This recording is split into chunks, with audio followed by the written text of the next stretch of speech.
17th Plan Commission meeting. Experience on this commission, no. Call to order. First order of business is roll call. Yeah. Basil? Here. Washburn? Here. Batia? Here. Rizzler? Here. Peterson? Here. Mayor? Here. Okay. Old business is going to be consideration of the November 19th, 2025 meeting minutes. Do I have a motion? I move to accept the minutes. It's fine, Robin. We talked about it. What's it? We have a motion? Oh, yes, I move to accept the minutes of the November, It's 19th. thank you. Yeah, that's okay. Yes, the header on the agenda says the 11th, but the actual exhibit, which is on the face of the agenda, says 19th, which is correct. Yeah. I'll second that. Okay, a motion and a second. All in favor? Say aye. Aye. Opposed? Okay, move on. Second order of business is the recommendation of ordinance 17-2025, amending code and ordinance Village of Mount Pleasant, Wisconsin 90-420.10 and 90-420.70. Sam? I think we have an old presentation. Yeah, that one is not supposed to be there. That's fine. Go to there it is. Perfect. So, at the November 19th meeting, the commission directed the staff to draft updates to the sidewalk ordinances after kind of discussing them preliminarily. Additionally, the Public Works Committee discussed the need for similar potential updates at November 13th meeting. The primary issue discussed by both committees was the village's requirement for sidewalks on new development when those sidewalks are not adjacent to existing sidewalks.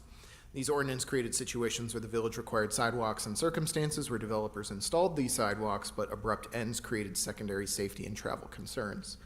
Previous conversations had at both the Plan Commission and Village Board when adopting the current ordinances center around the need to start somewhere, and that if the village did not require sidewalks for most larger new developments moving forward, then it would likely never build out a sidewalk system.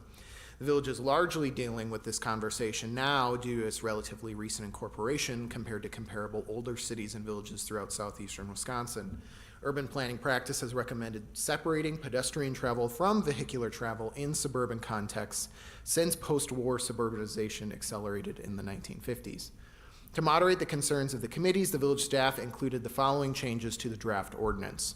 Number one, the ordinance clarifies that the regulations of Division 90-420 parking and access apply to all new developments, redevelopments, and when changes to structures or uses meet the conditions of 90-430.20 applicability. This cross-reference to the landscaping and screening section of the code consolidates when the zoning ordinance requires changes to parking areas and screening areas, which are often interlinked. Instead of just writing another applicability standard, we like the one in the landscaping and screening, which is largely related to parking lots anyways, of when we're requiring screening. So we thought those, because we're enforcing it at the same time, just referring to the same qualifying standards would help us on the administration side and is a lot more clear for people as well. The second is expanding the existing in lieu of fee program to apply to urban street cross sections before they only apply to rural cross sections. And after our conversation last month, we wanted to expand when people could pay the in lieu of fee instead of needing to install a sidewalk. The third is expanding the existing in lieu of fee ordinance to apply to properties further than 1,200 feet away from a connecting sidewalk or multi-use pathway, which is the maximum block length identified within the land division code. So essentially, if you're on an urban street and you're more than a block length away from an existing sidewalk, you may qualify to pay into the in lieu of fee program. And those all together, I think, will very much help those land division circumstances where we had a single, one lot into two lots kind of thing, an old farm lot into 2 or 3 lots. We see a fair number of those throughout the years. Those people would no longer be required to install sidewalks if they're further than a block length away from an existing sidewalk, which has been more or less when the commission has kind of exempted them or when people have applied for variances in those contexts anyways. When people are closer, it's a lot more rare that we get people to be mad about the sidewalks because they can see one within a pretty near distance. Sam? Yes. Just real quick, so in that circumstance of say a 2 or 3 lot subdivision, CSM type subdivision, where it's in between lots that there is no sidewalk connectivity, and so they would be waived from that requirement, do they have to still pay the fee? Yes, so they're separate triggering. The plan commission would still need to waive the requirement as part of the land division consideration, so as a part of the CSM or the plat. In that circumstance, we'll get into that in a sec, mostly for CSMs. And then separately, when they come to pull their building permits, they could qualify for the in lieu of fee. So the village has really 2 triggers for a sidewalk. It's when you divide land or when you build or change a use on a property. The in lieu of fee deals with the zoning, which is building or redeveloping a lot. The commission has had the ability to waive on the land division side beforehand. So now it'll kind of be similar 2-step process, just in, they'll qualify for that in lieu of fee program in those circumstances. Does that answer your question? Yes. Sam, Mr. Chairman, I still have some comments on that. Number one, to follow up on Trustee Nancy, if they still have to pay the fee, the whole, correct me if I'm wrong, but the intent is that if there's a couple of houses or whatever houses and there's a new subdivision on both sides, correct?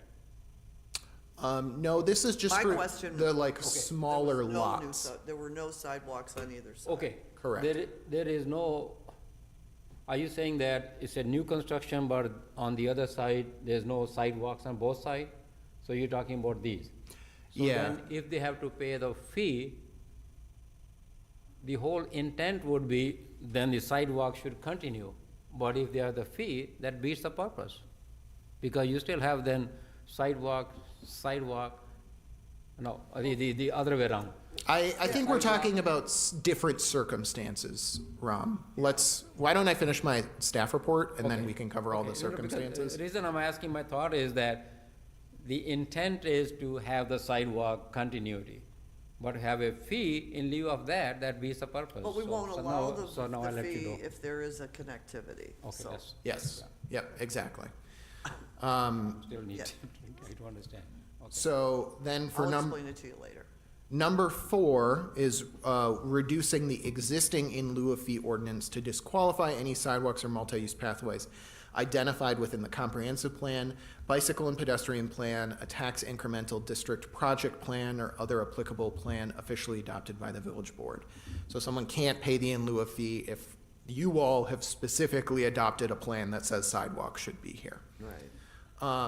Additionally, the village staff recommended the following changes to administrative practices not contained within the Code of Ordinances. So this isn't in the draft ordinance you have, but this is something that the staff will kind of move forward with. That's 1, permitting via development agreement, which is required by the land division ordinance, for subdividers to delay the installation of public sidewalks, multi-use pathways, and street trees until the time at which they pull a building permit for the adjacent lot, with the stipulation that they install all required improvements within 5 years of recording of the final plat, or when more than 2/3 or 66% of the lots within the land division have pulled a building permit, whichever is sooner. If the subdivider does not install the sidewalks, multi-use pathways, and street trees within that timeframe, they shall waive the right to contest the village installing those improvements and specially assessing the cost of those improvements on the adjacent property owner. And that agreement shall run with the land. So essentially, we're saying, we're going to give you some flexibility, so we're not going to require a sidewalk on the front end.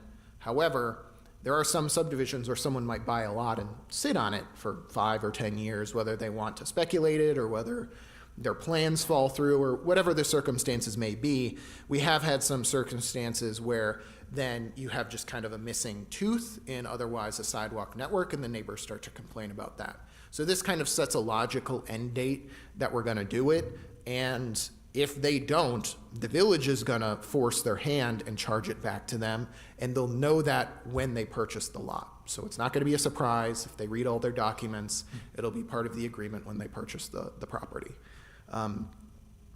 So I think that should cover those circumstances where you have those like small missing gaps within subdivisions. I'm just curious as to why you're not putting that in the code itself. Because You're leaving that administrative. I looked at it and none of the other general terms of the development agreement in terms of timing for like building permits or other things are really in the ordinance, in the land division ordinance. And I thought the village board, which has to approve the development agreements, may want to amend those timeframes on a case-by-case basis based on the particular land division. So if it's like a much larger subdivision that's in phases, perhaps you want to give them a specific allotment per phase Yeah. or something like that.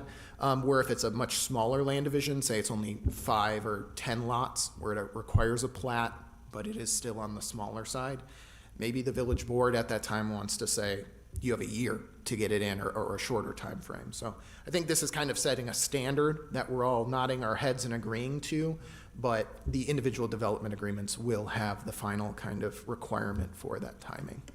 But it kind of sets up that process in our boilerplate, at least, where you can expect it, you'll see it, and if there's modifications, we'll call it out at that time. All right, thank you. Finally, number 2, if a sidewalk stops mid-block, the staff shall investigate and recommend a solution to safely end the sidewalk within their staff report to the Public Works Committee, Plan Commission, or Village Board as applicable. Potential solutions could include public warning signage, mid-block crossings for blocks exceeding the maximum block length, installation at the village's expense using various funding mechanisms, or installation at the request and expense of adjacent property owners. So after talking it through with staff, we've talked about how do we solve some of these existing ends.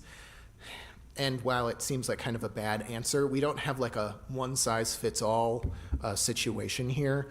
I think that's really, and Frank can correct me if I'm wrong, but that's really the purview of the Public Works Committee to evaluate each individual right-of-way circumstance as they happen and decide what to do in those specific cases. Oftentimes it involves some specific engineering requirements or other curb cut at that time. Kind of similar to how they deal with stop signs or other kind of similar minor improvements to the public right-of-way. I don't think there's a one-size-fits-all here, and we have plenty of sidewalks that look like they might go into environmental corridors or around wetlands or other things where there might be kind of extra permitting requirements on top of what the village might require. So we did want to set the standard that when we're reviewing these, we will review those circumstances. Say for the next phase of settlement at Hoods Creek, if they're interconnecting areas with sidewalk and without sidewalk, we will address that in our staff report and say, here's how we should end these sidewalks, whether it's putting it out in the street, taking it to the block end, and here's how we're going to pay for it, or other scenarios. So we're just going to try to address it as each individual circumstance happens.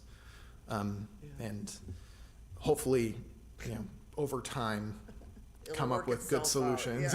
yeah. Yeah, I mean, as we dove into it, the village is so big, it's hard to take into account. We have a lot of those dead ends. So we didn't want to say we're always going to like mid-block crossing into a street, which might be appropriate on a local street. But if that's on Emerson or Newman or Taylor, which is a county road or something like that, that might not be appropriate to direct people into the public right-of-way when it's a busier road. So we're just trying to balance all those circumstances, which ends up with, here's how we're going to administratively go through the process, and then the Public Works Committee can decide from an engineering perspective what's best in each individual circumstance. Well, wearing both hats, that seems reasonable. Cool. Yeah. Comprehensive plan, we are updating our bicycle and pedestrian plan with Sewer Pack 2026. We expect that to kind of go through the final public feedback process and formal adoption process. So you'll see that draft as it goes through kind of the comprehensive plan adoption process in 2026. That'll identify areas of particular concern where pedestrian improvements are required. There's a lot of accidents at this intersection, or, putting it in here would connect to these 2 points, that kind of thing. So we're working on that, should have something to you next year.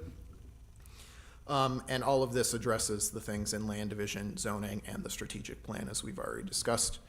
Finally, all of these are designed to not change the overall cost of development. It's just how it's getting paid for. So again, the in lieu of fee program is not supposed to save you money on a sidewalk. It's just supposed to take what you would put into a sidewalk and pay into a fund that puts those improvements where necessary. So people don't get out of it per se.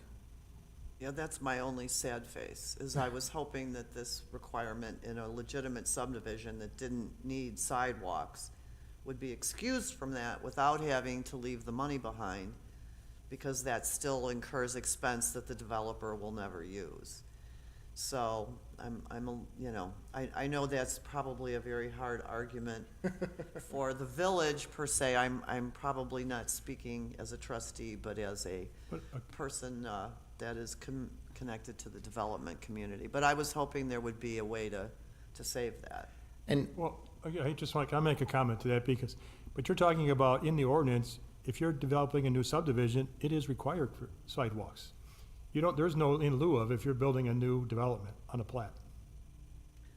correct, yes, I only understand. like the minor land divisions would get out of it in this case. So if you're at a subdivision plat, you're definitely putting it in unless they go through a much more extensive We could do, process. instead of 120 lot plat, we could do 10 CSMs then.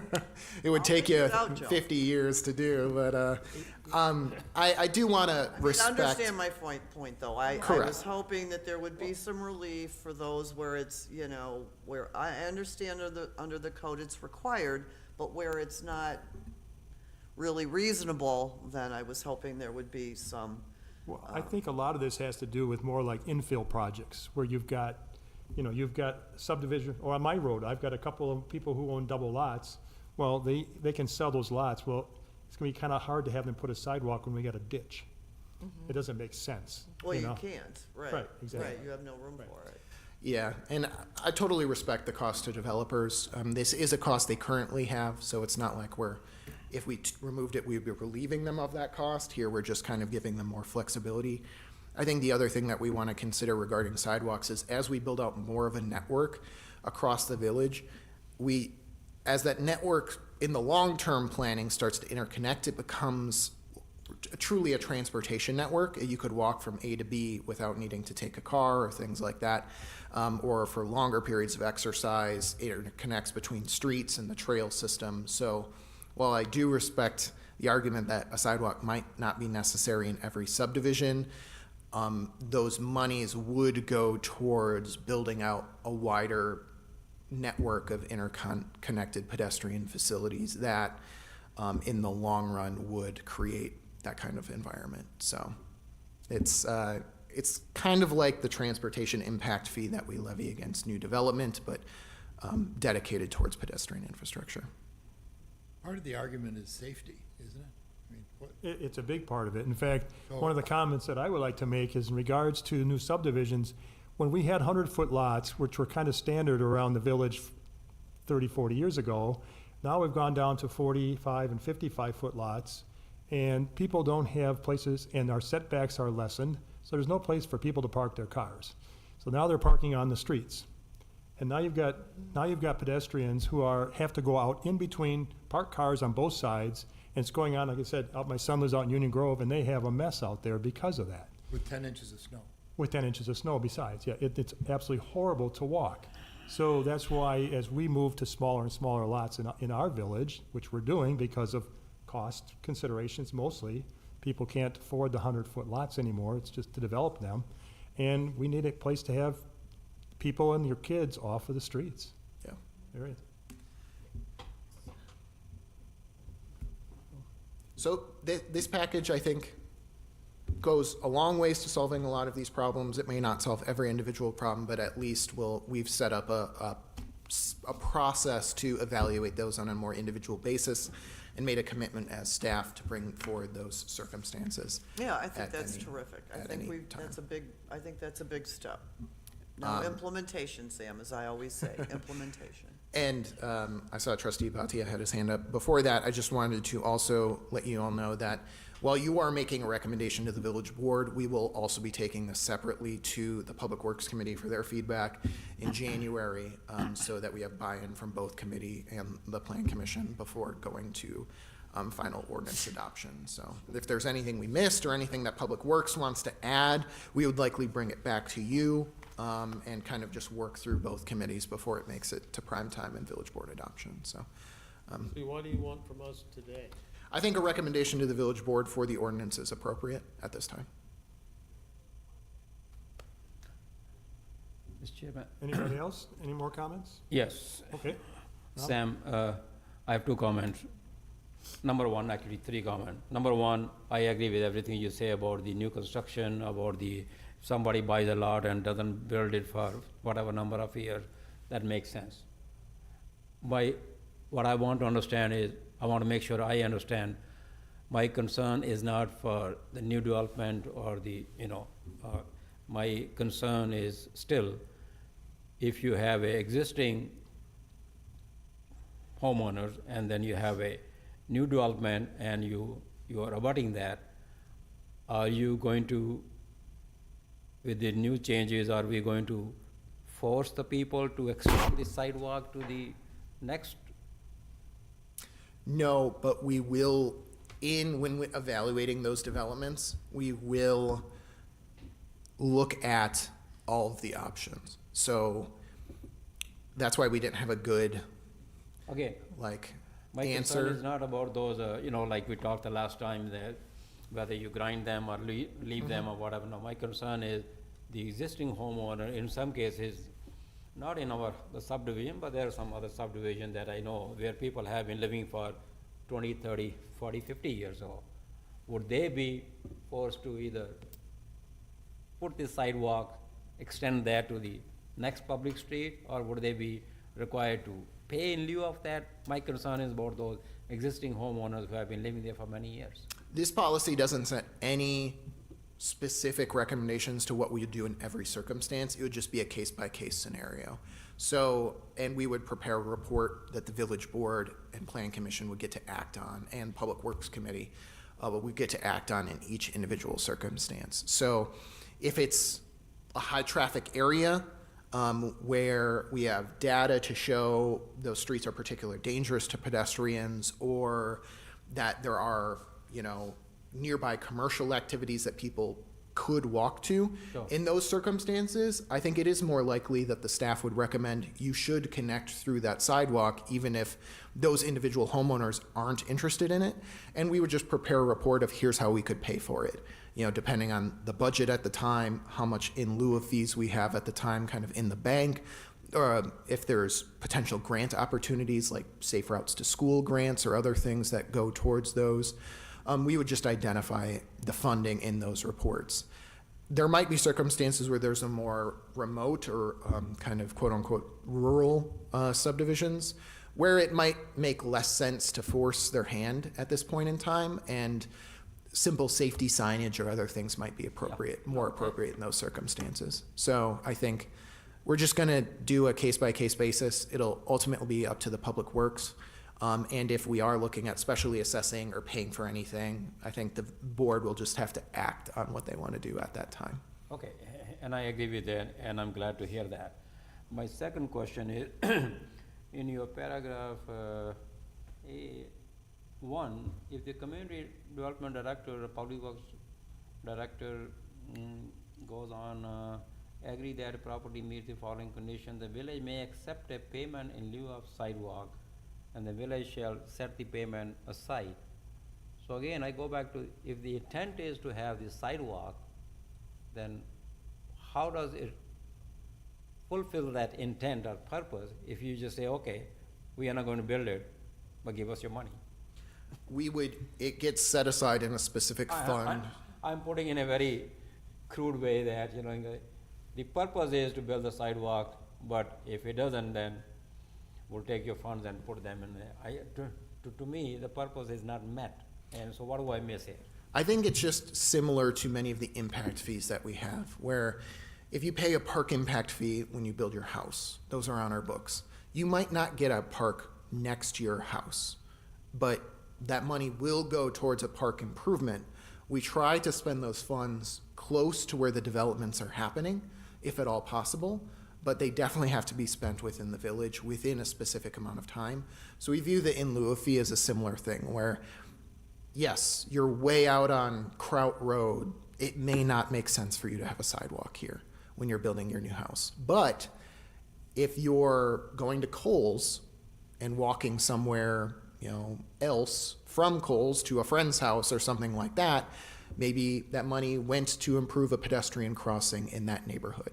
So if there's kind of a priorities list of how we like to spend those funds, and is it nearby who paid the fund? And if not, is it by another area that we've identified in an adopted plan, like our bicycle and pedestrian plan, where those improvements would benefit the village as a whole, and people would theoretically, be less mad about paying an impact fee because they could use that pedestrian improvement, maybe not next to their house, but in a different part of the village that they or their children or someone else might visit.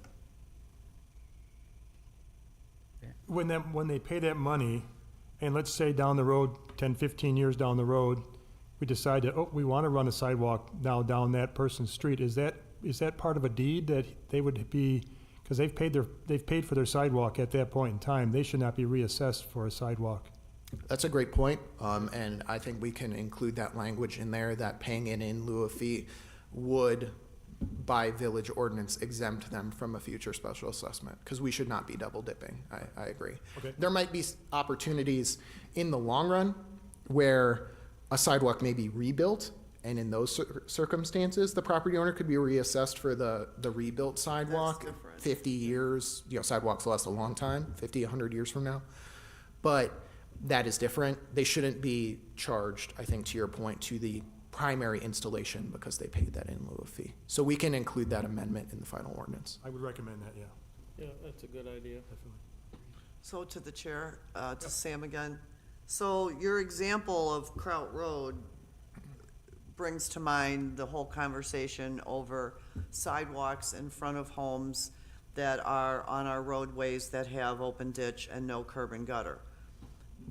Why would we even want to charge for that in lieu of fee? Because there's no way to put sidewalks in front of those houses. I mean, that to me should be an exemption. They shouldn't have to be charged the fee either, because there is an open ditch cross section, so they couldn't have a sidewalk in the public right of way to begin with. I disagree because I think we are in that circumstance. You're viewing a sidewalk as only valuable if it is in front of your house.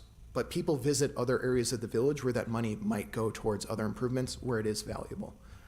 So there are circumstances where, again, shopping centers, schools, other things where I think that money would provide value to those residents. And it, like an impact fee, you might not live next to a park, but that money goes towards parks in the village. So I think it's just kind of, just because you're out in the country doesn't mean you might never use a sidewalk. I don't think we should double dip, to Joe's point, and double charge them, but Well, this is actually this is one of the reasons why I said what I did, is because Kraut Road may someday get curb and gutter.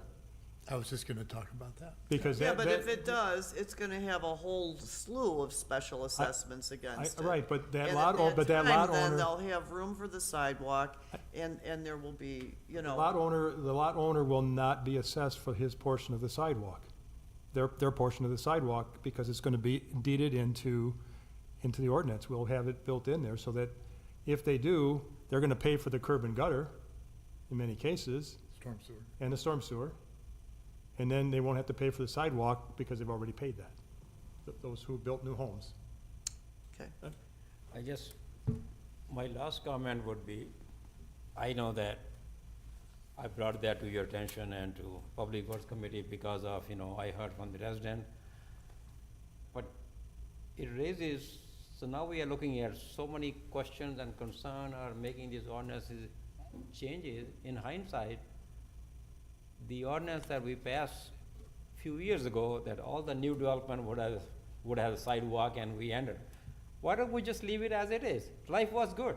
So why are we creating all these open-ended question? It could be for the new development, could be for this. I mean, to me, I wish we had not started the conversation, because when we pass that, all new development have the sidewalk, it's working.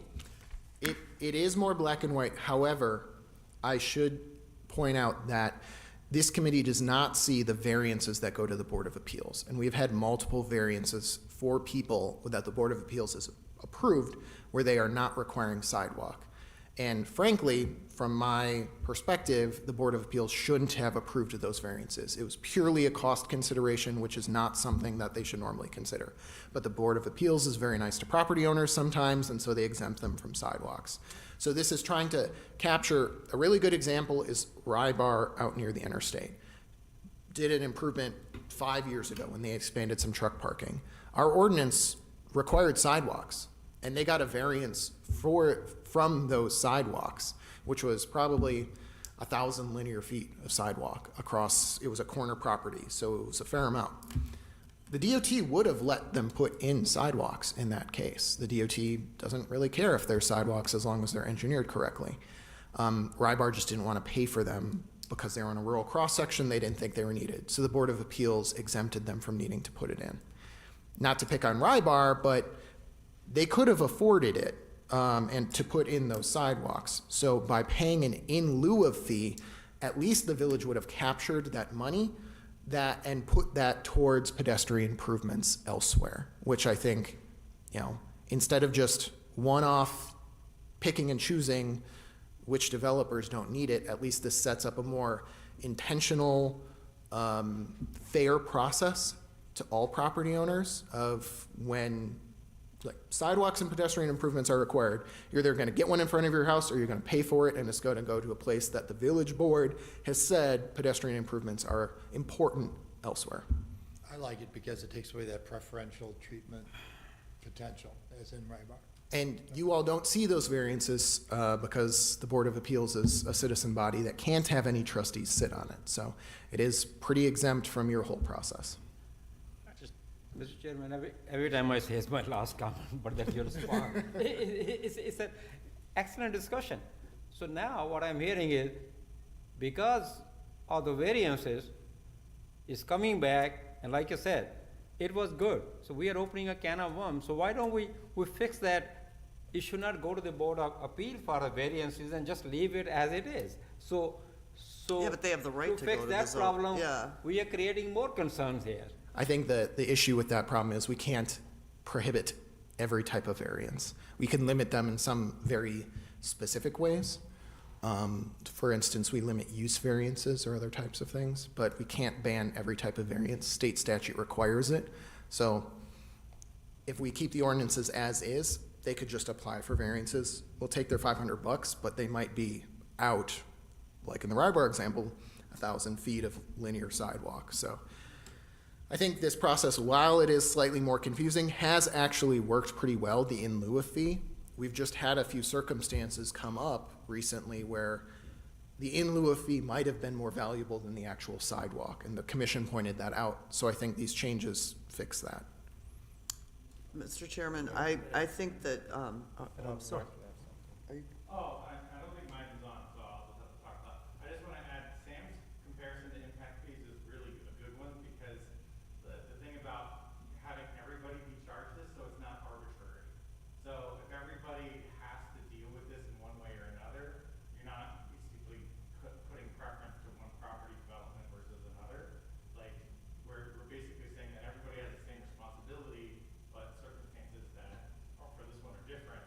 So it's not like they get a discount or we're subsidizing it, they still have to pay a fee, but that is how we're doing it. So I think impact fees are a great comparison. So, that's it. Frank, you had something? No, I was just, Oh, you were pointing, okay. yeah. Nancy, you want one more comment? Yeah, I think this has been a very interesting discussion, and I think, though, that where we've brought the code change to is exactly what we wanted to do. And that is to have the discussion, but also to be able to create a vehicle so that in those areas where a new subdivision or land division sidewalks did not make sense, we had a way in the code to treat it and to handle it and to charge fees or make a determination. So having said that, I'm gonna make a motion to recommend ordinance 17-2025, amending the code of ordinance for the village of Wisconsin, or Mount Pleasant, ordinance 90-420.10 and 90-420.70 to the Board of Trustees. Second. Okay, we got a motion and a second. Any other comments? If not, I'll call the vote, please. All in favor? Aye. Aye. Opposed? Passes unanimous. Good discussion. That was. Very good. All right. Next on the agenda, recommendation of ordinance 19-2025, amending Code of Ordinances, Village of Mount Pleasant, Wisconsin, 90-110.70 and 90-560.30, and creating 90-110.75 lot and building regulations for twin house and townhouse buildings. Robin?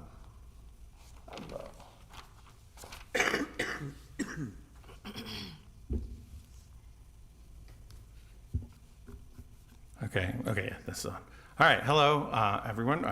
Welcome, and especially welcome to our new board chair member. No, sorry, planning commission member. That would be the thing. We had a new chair recently, but that we've already done. So, just to recap, in June 2025, Village Board updated the residential lot and building regulations. Since adoption, we've monitored pre-development meetings and to identify any unintended effects. So two warranted discussion. One was the lot widths for twin and townhome units. The 2020 code has specialized lot and width requirements for the types of different housing, but that made it a little bit more confusing as it segmented the code. Instead of having one table, you had four. And so when merging them together, we got to a place we wanted. It's a much more simplified table, but we overlooked that those dimensions needed to be accommodated for. So last month we asked you guys what your opinion was on it, and sourced that feedback. The second issue was that there was some overlap between dimensional standards and density requirements, meaning that we had a density minimum set up, but given the overall maximum lot area, it was very, very difficult for a development to hit that density. Like, it would go way over that density minimum in order to get the number of units. For example, a 20-unit building in an RM2, the max was 1 acre. And so that would have left at a 20 units per acre density, but the RM2 density was much lower than that. It was 9. So we kind of reconfigured it a little bit to accommodate those ideal densities. So what did we actually do? So the suggestion in front of you wasn't exactly, it was kind of I'll go through the process just a little bit. We had a couple of ones where we were going to make the numbers bigger and smaller to accommodate it, or to give the Plan Commission more latitude in approving exceptions. And no matter what iteration I did, there kept on coming up problems because the lot sizes and dimensions for townhomes are very small, and we didn't want those to also apply to single-family detached units. So it just became a hassle, and I found a solution I think that you guys would like. So first, we added maximum density ranges to the table.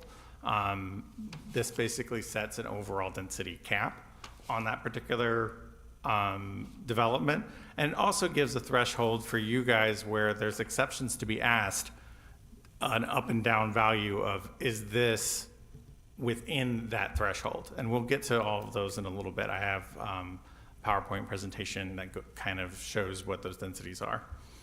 The solution was to basically consider the townhomes or attached twin homes as one building site. And if that building site meets the dimensional standards that we have in those zones, then it qualifies. And then they can split lots based on that. For example, like a 6-unit townhome, so 6 in a row, 6 in attached, that's allowed in the RN district. So if you were to take that site that has all 6, if you basically apply the building lot and width standards to that 6-unit building, and then that qualifies, then it moves on. This does 2 things. It doesn't mess up the table for when considering more common buildings, such as duplexes and single-family homes, and it doesn't kind of allow for a 30-foot wide lot for a single-family home in an established neighborhood. So the next one, the third one was basically and as Sam mentioned earlier, one of the things we can limit variances on is use variances. So we specifically limit the use of variances for density and de facto rezoning, where it says that if you're asking for a variance that could be achieved via rezoning that's allowed by the comp plan, you cannot have that variance, because the proper way is to go through the plan commission, through the village board, to make a legislative decision. We don't want the Board of Appeals to be an end around village board approval. And that is a very specific setup where, you could get to it this way, but we don't want, developers kind of picking and choosing which path they want to go on. So that's why we put that there. Okay, so this table's in your packet, but, and it's a little bit small on these screens, but this is the new table as amended. And it has under the, I guess there's 2 twos now. That's not good. We'll have to amend that. But it says maximum lot width in feet, as well as minimum units per net acre, and then maximum units per net acre. We set that at RE as 2 because the minimum size of an RE lot is half an acre. 8 for RL, which is probably 40-foot lots with some duplexes. 16 for RN, and then 30 for RM. So that would be a maximum of 30 units per acre. So that would be basically anywhere between a 20 to 30 unit building. That's kind of where we're at over here on Tivoli Green, and I'll show you where those targets are with some developments that are here already. Yes, Joe? Quick question in regards to RE. When minimum units per net acre, you have 0.1. What is? Yeah, so 0.1 is, so the RE maximum lot size is 10 acres. I mean, these are for big parcels with big houses. Yeah. So if their maximum lot size can be 10 acres, so that's 1 house per 10 acres, so that's a 0.1. The density is 0.1 housing units per acre. Do you get it? Well, Well, one divided by 10. But you have to have Yeah. one house. I mean, I don't understand why you have to go to a 0.1. I don't understand that. I mean, so if they have a lot that's 10 acres and they apply, we've done this before, there's a parcel that's 10 acres, the RL specifies that you need to have 1 house per acre. And if they have a parcel that's 10, we say, you can't do that, you have to subdivide this. And because we have called for a higher density here. And so they have to subdivide it and do a subdivision. This is very important when we have these big parcels that have major connection roads and points through it. So someone can't just plop 1 house where we have a road going through our subdivision. 0.1 just basically says that can happen there. It could be 1 house every 10 acres. Okay. Yeah, I mean, you can't have 0.1 house, but if you do happen to have a 10-acre lot, that minimum does not forbid it. It's correct, but the way it's defined, it's kind of, Yeah, what is it?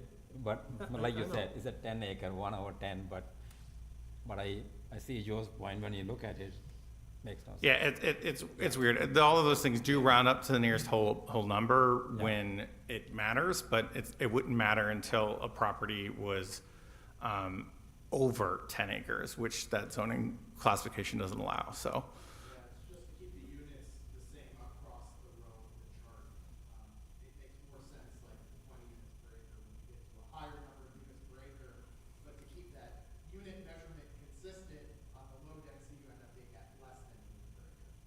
Yeah, but it almost sounds like you could put 10 buildings on there.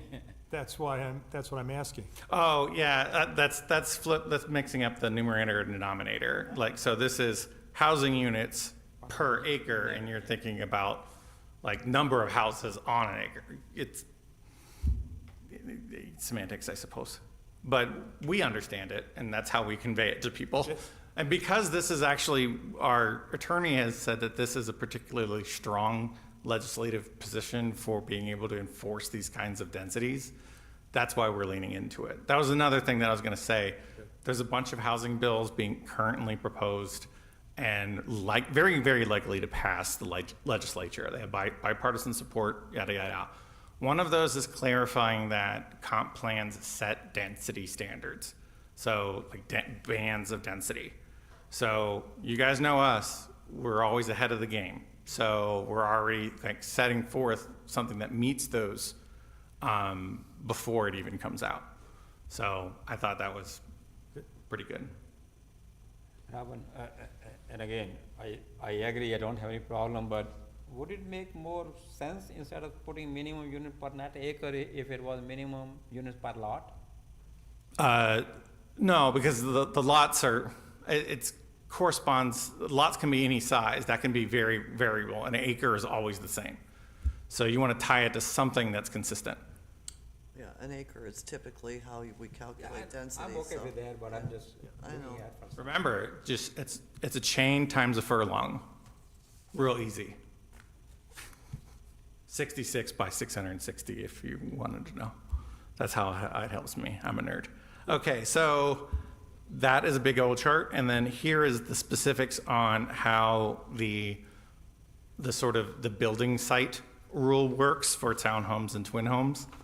This is also important because we have a large subdivision that has a bunch of townhomes that has submitted for next month's consideration.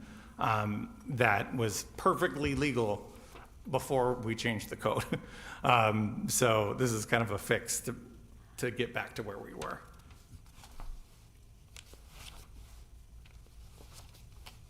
So this is the PowerPoint to give just basic housing density, like a barometer. So this is an RL subdivision on the larger end. Some of you guys might be familiar with it. It got a little bit distorted, but this is Hoods Creek subdivision. Most of those lots are over 1/3 of an acre, sometimes up to 1/2. So those are the larger end of RL lots. They are approaching 120 feet a lot of the times. RL mid-range, so this is Mount Vernon neighborhood. I know somebody who lives there. I'm not calling you out by name. So there's 100-foot lots exactly, about 1/4 acre. So all of these would have been in our old R100 zoning classification. So this is the middle of the RL zoning range. This is sort of a street level view. Again, this is kind of distorted, but it shows you how that lays out. It's about 4 units an acre, so each house being 1/4 acre. So here is where you get to the RL, RN, a denser range. So these are 60-foot lots with some duplexes. And this could be on the lower end of an RN designation or on the upper end of an RL designation, depending on how many duplexes show up. So this is the Warwick Way neighborhood. It does have a lot of 60-foot lots and some duplexes. So it's a little bit north of, it's probably around 6 units an acre. This is, I want to give a shout out to the city of Albuquerque's Visualizing Density Guide. So this is pretty much one of the best examples I can give you. I can't create all of this by myself. So it basically gives you a schematic view, an overhead view, and a view from the neighborhood. It's fantastic. I highly recommend it. These are examples of basically a single family housing densities. It's anywhere between 4 to 6 dwelling units an acre. So Then we go to our N zoning, which is 40-foot lots for single family. An example would be the Lake Park neighborhood down there by the lake. All of those are exactly, well, I mean, there's some oddities as far as where the lot lines get drawn, but they're supposed to be 40 feet wide lots. Those end up about 1/10 of an acre. This is examples of duplex zoning. So duplex units, how they pop up. You don't necessarily get very often a development that is exclusively duplexes. And we made that possible in our zoning code so that they could be sprinkled in. And that's how that works. So this is basically RN zoning for small lot, single family, and then 1 to 6 units. It gets between 6 to 16 units an acre. Example of which is Pike River Crossing on the left, and the housing that you see on the right as far as how many units are in each building. Those, you still have basically owner occupied, each one is on its own lot, but you're getting into like townhomes and twin homes. And this has been where we created the RN zoning district for this particular thing, that it does not allow the large buildings that are in with the 20-unit buildings and all that sort of stuff, but it does allow kind of a denser neighborhood. This has been doing great. And I mean, the sticker price of one of the new twin home units of $325, I can't find something, a new build at that's pretty much the best value that I've seen on the market. And I'm astonished that they hit it. So that's why we did this, is to be able to provide that. Like, does it have all the bells and whistles? Probably not. But does everybody need all the bells and whistles? Also, probably not. This is the sort of the Albuquerque example of the townhouse zoning. So 3 or more dwelling units attached to each other and how they interact. One thing about the Albuquerque overheads is you never have like that many trees in the way. So you can clearly see the layout of the subdivisions all the time. RM zoning, 20 to 26 unit buildings, but a 2-story limit. So this is about 14 units an acre. An example over here is Tivoli Green. So that is for these larger apartment buildings that don't go, right now the limit is between 2 and 3 stories.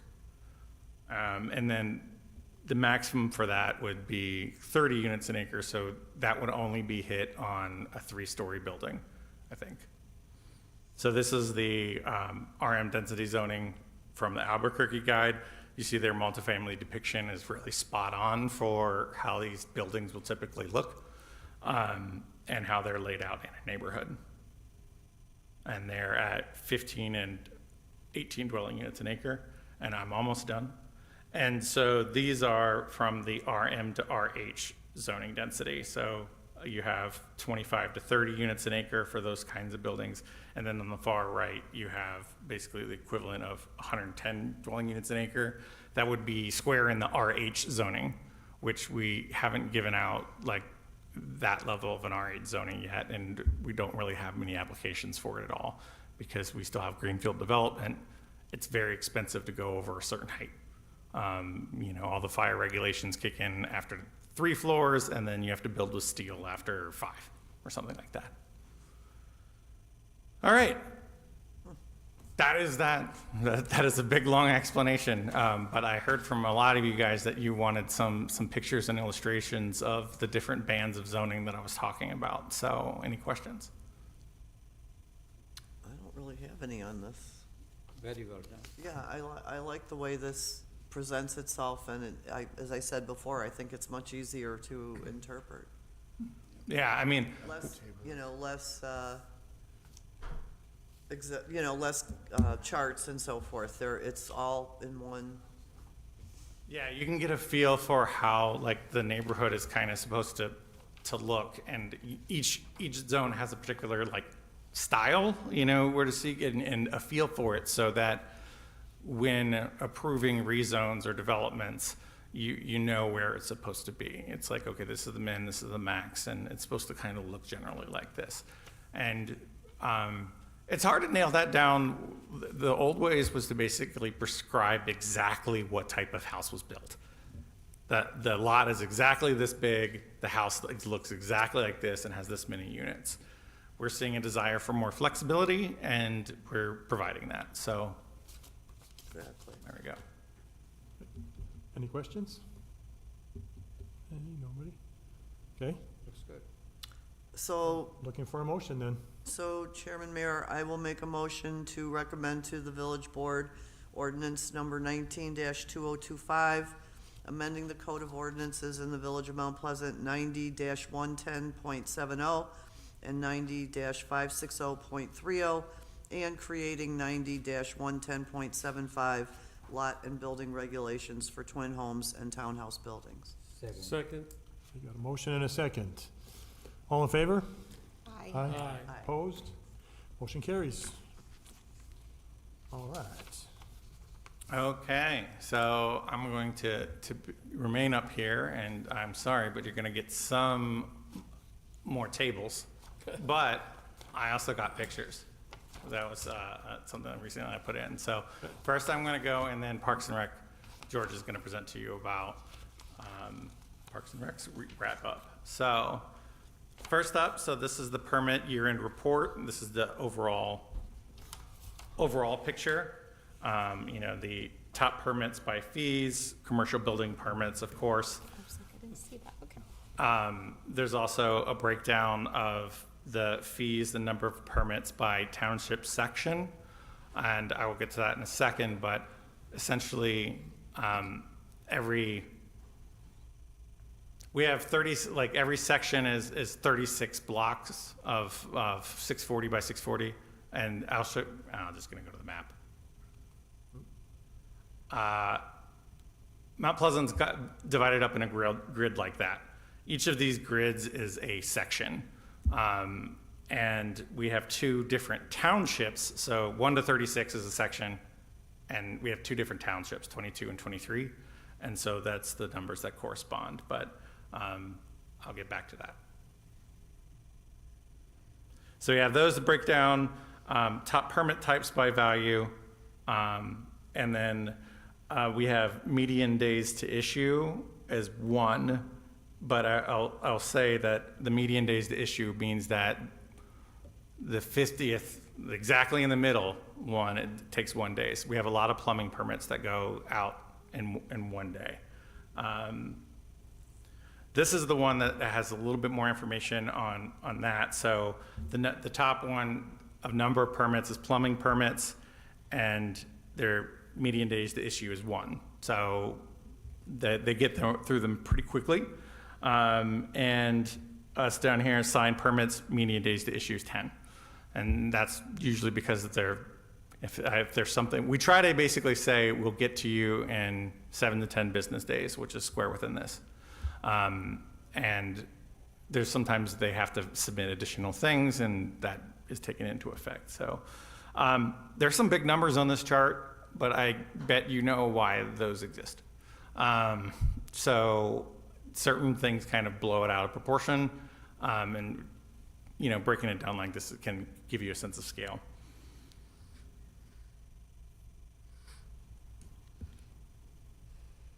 We have 33 different types of permits, by the way.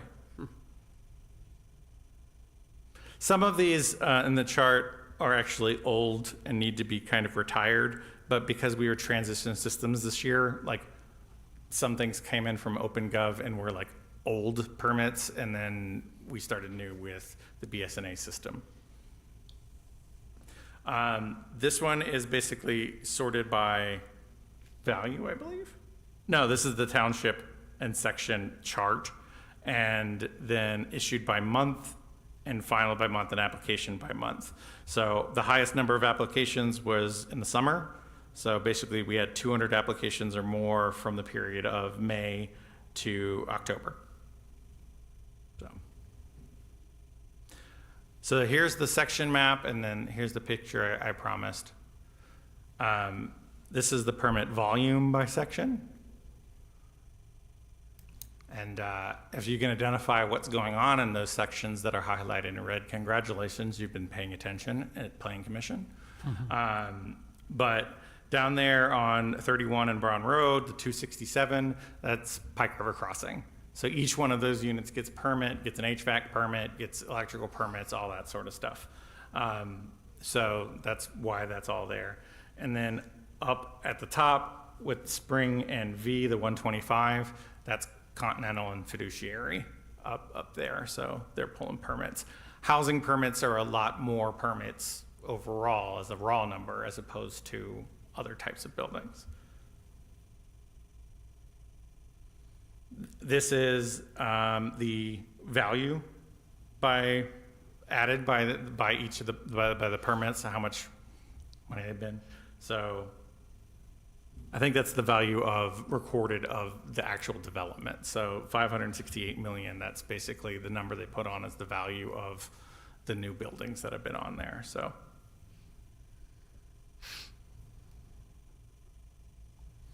Okay, any questions on permits before I move on to planning, zoning?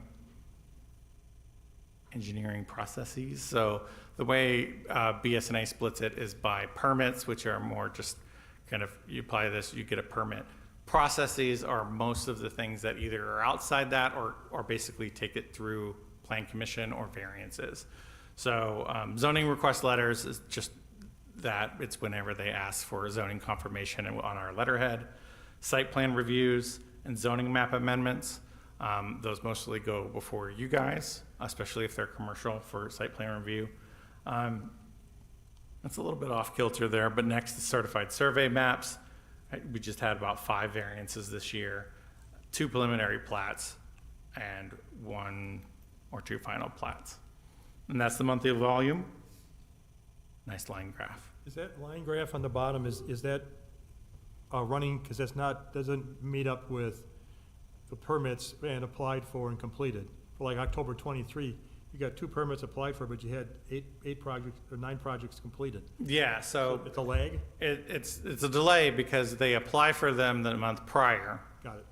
Plan Commission reviews them, and usually they're completed out Yeah. the next month.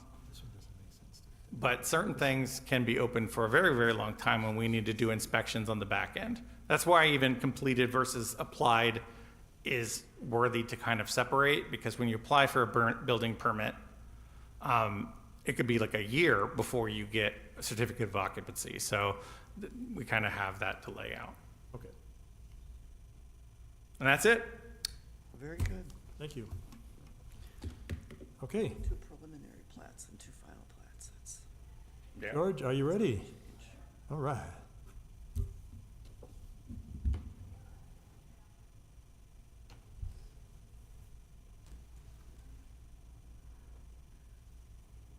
Needless to say, you've been busy this year.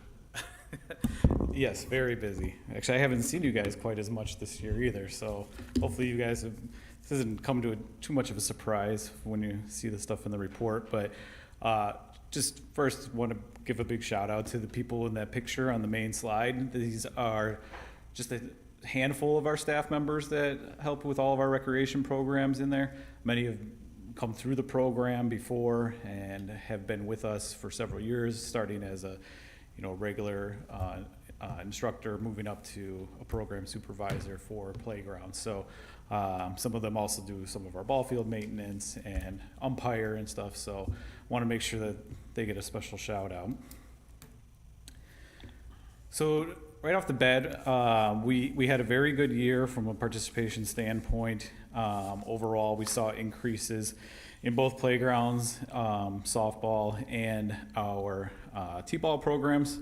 I think some of that can be attributed to being able to play at Campus Park.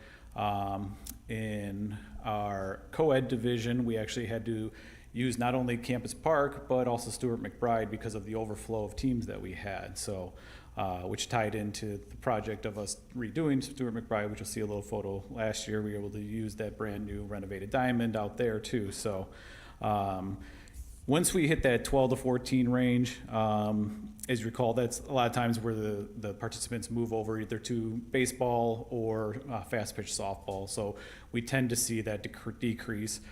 We actually saw it even more with the 15 to 18-year-olds because we ended up having to refund some people because we didn't have enough to have even 2 teams.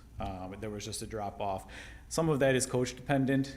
They bring their 12 girls back every year. They've since graduated, so when you're trying to keep everybody maintained, this has been a little bit of a trend. So we'll continue to offer it each year, but even with us not having that, our overall numbers still were higher than the previous year. And you can see we've got a pretty strong base of our younger programs to hope continue to build the program going forward with our T-ball and co-ed 6 to 8 numbers. So kind of seeing just from a revenue standpoint, you can see we had the overall increase for playgrounds and T-ball. And again, you see that dip in revenue. Part of that was we pushed really hard our early bird discount of 10% because it makes our lives so much easier to be able to get our teams formed, get our practices assigned, get the information out to the parents, schedules posted. So we saw a larger increase of people registering, and then you also didn't have that 15 to 18-year-old league, which was about 25 to 30 kids. So that's where you see the overall decrease for total revenue, but you can see I put the amount of what that difference was with having 15 to 18 in 2024. This is just kind of some of the special events. We ran 2 movies in the park. We had our first Arbor Day walk. It was blistering cold out there. We had, for the Arbor Day walk, we had donated seedlings from the DNR, which Thompson and Associates, who do our work out on the Pike River Pathway, they were able to take all those excess seedlings that we had, bur white oaks, and plant them all along Pike River. We had some pretty nice photos if you check our Facebook page from the plantings that they did for us there. We did our Cottontail Trail. We helped out the PD again, provided support for National Night Out. And then we had our Trunk or Treat event as well. Moving on to park permits. So I use the general term of picnic permits. That covers anything that anybody was issued for a permit. The numbers, I'm trying to figure out the best way to do it so it's apples to apples each year. But as we've gotten through our new system, to give you an example, I issue 1 permit for 4 days at Smolinski Park for our beer garden that's out there annually.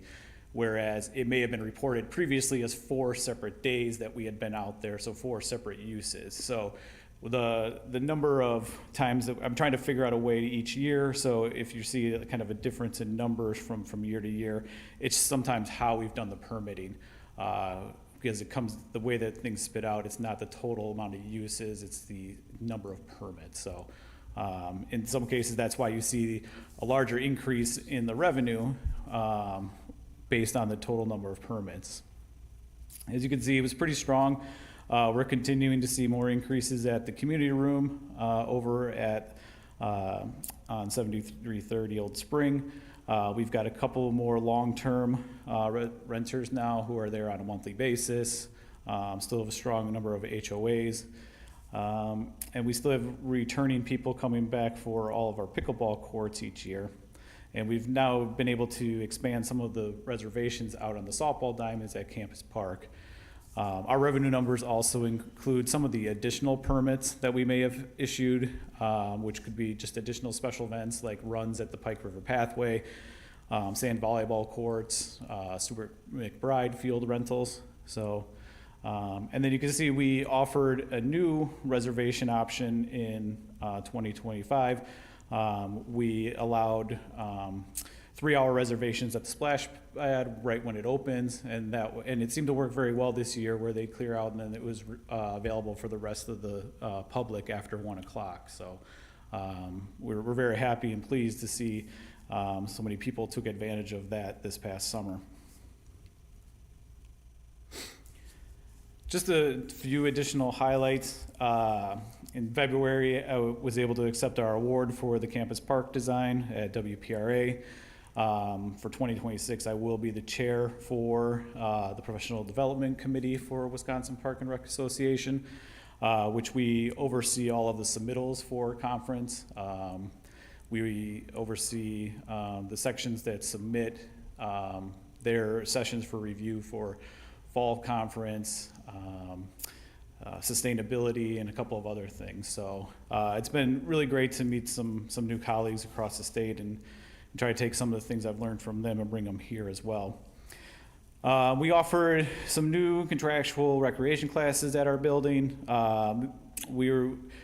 Those are kind of hit or miss. We were able to run one of them. We offered 6 different ones, so we're going to continue to try to offer things. We're not afraid to fail sometimes. So, it's space that wasn't being utilized from time to time, so we decided to try to program some classes and bring in some extra revenue. We added a lot more signage out in the parks, but specifically I want to highlight our pickleball signage. This was to help with how the rotation works out there when it's full. So we had really simple, large graphics of exactly how to utilize our racking system so that people can rotate on and off the courts appropriately. The Village of Wind Point actually bought one of our extra racks from us. Is going to use the same racks we do. I sent them all of our literature, so hopefully we get a little bit more consistency around the community. So if you go play there or you play with us, everybody kind of knows which way to rotate in and off. For those of you who may have played pickleball, it can be quite the predicament out there when you show up trying to get onto a court. We completed the tree inventory and are just finalizing our management plan with Walkdale Tree Service. If you go on the village's GIS, you can find it under the Parks and Recreation section. This is all of the trees that were inventoried through that. So it was nearly 6,200 trees that were inventoried, and so now we'll be working with the various departments, Public Works, planning, my department, on how to take all this information that was and figure out how to apply all the recommendations that are within that plan, how to budget for it, what are the costs, how do we work with developers on what to do post the installation of all these trees that are getting put in, and just future maintenance ordinances, that sort of thing. So the document itself is 70 pages, I think, so we're just kind of working through it with Public Works. I'm working with Lindsay, just trying to finalize that. They provided us additional costs of what it would do if we wanted to try to implement our own forestry versus contractually putting out all the work that would need to be done for this. And you can actually go onto the DNR's website. They've uploaded our map up there with a full condition report. So you can go see the condition of all of the trees, good, fair, poor. You can see what we have ahead of us. So I encourage you guys to go there and take a look at that. The neighborhood park master plans, we adopted 3 of those. So we're looking forward to working on Droz here in 2026. And I mentioned the Stuart McBride ball field. This is just an example of the work that was done out there. We added a full truckload of infield mix. If you had been out there previously, you were starting to see concrete barriers popping out. The playability on it just wasn't where it needed to be. And again, we ended up having to use it for our own league, so it was a good year to get that done. That's all that I have. So if anybody has any questions, be happy to answer them. I don't necessarily have any questions, just a good job, George. Thank you so much for what you and Sam have done to create an outstanding Parks and Recs department. And, whatever we can do to help you, let us know. But it sounds like you're growing and you're making good decisions as you grow and learn what works and doesn't work. Sure. That's, as you say, you sometimes learn by failing, so. Yeah. Never should be afraid of that, but thank you very much. Yeah, no, I appreciate it. Thank you very much. Yeah, and in lieu of what I'm reading lately and seeing on the news in regards to the cost of kids in sports and what's going on around the United States, and one of the things that they do talk about is that seeing recreation programs at the community levels, increasing those types of opportunities to keep kids active, because a lot of kids can't afford to even go, do some of these different sports now today. So we appreciate that, certainly, you know, as you look at other ways to expand. Yeah, for the new people on the commission who might not know, to give you an idea, our softball and t-ball programs, without including the 10% discount, are between $60 and $75. So, you know, I appreciate the village's help with, you know, in some way subsidizing some of that for us. You know, we do work hard to get sponsors to offset a lot of these costs for it. Our playgrounds program, you can send your kid 4 days a week for 3 hours for 8 weeks over the summer for less than $125. So, you know, we do work really hard on that. You know, the city of Racine does the same thing, but we also offer our drop-in at Polzine Park still, where it's free of charge. So we still put staff members out there. We use a grant from SCJ to help offset the staff costs for that as well. So we are still working hard within the community as well. So, yeah, I can speak very, very well on the cost of youth sports having 4 involved in, you don't want to know what I pay. I know, I've been reading the articles, it's amazing what people are paying, so, yeah. Yeah. Yeah, I just want to add that I moved to the village of Mount Pleasant about 4 years ago. And this past summer, I went to the park just over here, I think it's nearby here, that has the band shell to the concerts. I joined Rotary here, and we served beverages. And I really enjoyed the concert. It was such a neat experience, and I lived in Waukesha County for 25 years. That's where I raised my children, and the park system and the connectivity to the park system through the Glacial Drumlin Bike Trail is beautiful, and kudos to your group for creating some of these things. This is still, by and large, a newly developed community in many areas, so having these things in place for future generations, like when my children were growing up in Waukesha County, we use those parks all the time.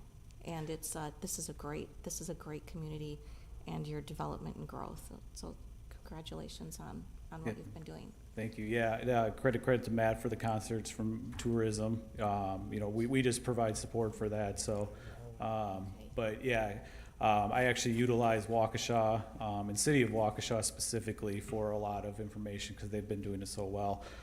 My post chair on the committee actually works for the City of Waukesha, so we share a lot of information back and forth. And when you have a department our size compared to theirs, it's, yeah, you go all hands on deck trying to find any ways to make your department better, so, yeah. All right, well, thank you. So everybody have a safe and happy holiday. Yeah. Thanks, Yeah, George, same to you. before I ask for the last motion, first of all, I'd like to welcome Michelle to the committee and also wish everybody a Merry Christmas and a Happy New Year. So, The same to you, Happy thank New you Year, all. everyone. Here's to 2026. and I need a motion. Michelle should make the motion. There you go. To adjourn. Oh, motion to adjourn. Second. Second. All in favor? I wasn't sure if I had to We're done. name Thank you. was- Our first